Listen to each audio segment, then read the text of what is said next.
Ay, ayan guys, welcome to my vlog. Huwag niyo pong kalimutan mag-share, like, and din subscribe. Ayan guys, ngayon dahil maulan-ulan dito sa atin, at naisipan ko nga mga kulay sa bundok. Hindi ko na napunan kung paano kunin sa bundok guys. Paano siya kunin? Ayan. At magluto tayo. At dito na nga siya guys, yung nakuha natin. Ang dami-dami. Ayan, taas ang kamay dyan guys. Sa nakakain na nitong pako ang tawag sa amin dito guys. Ewan ko lang kung anong tawag sa inyo nito. Ayan. Sarap din yan siya guys. I-adobo or i-ano nyo lang. Salad. Sarap yan. Pero wag nyo masyadong, dapat half cook lang yung pagkaluto nito guys. Ayan, madami-dami yan. Ayan, maulan ngayon guys. Medyo patak-patak pero ayan, nakikita nyo naman yung ulam. Ang dami pa rin. Uulan na naman.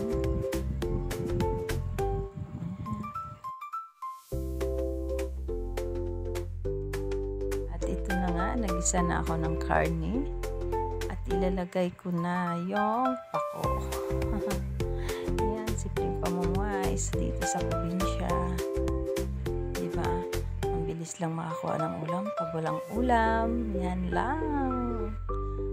Sa tabi-tabi, may makukuha tayong mga gulay. Sino bang kumakain dito guys? Ganyan na pagkain ng pako. Ayan. At mga bulaklak natin sa paligid guys.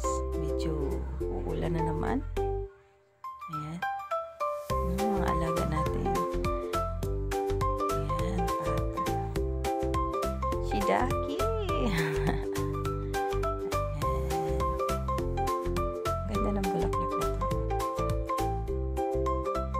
Ayan.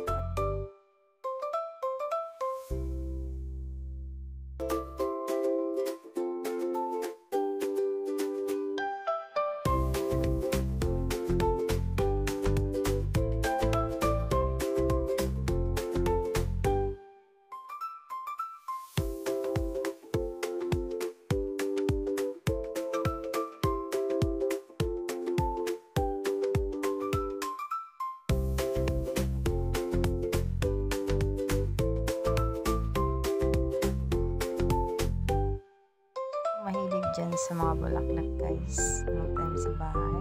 Ayan, ang ganda.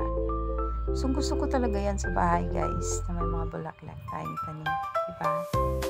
Ayan niya. At luto na nga siya guys. Pag nagluto kayo ng ganito guys ha, dapat half cook lang siya.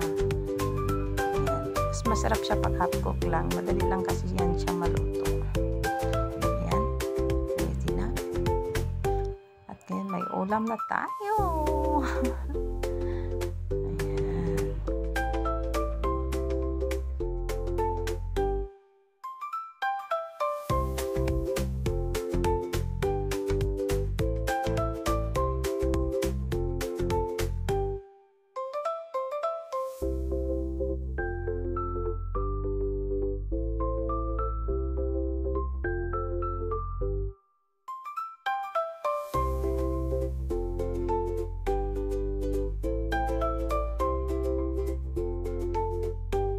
Kanin na lang ang kulang, diba?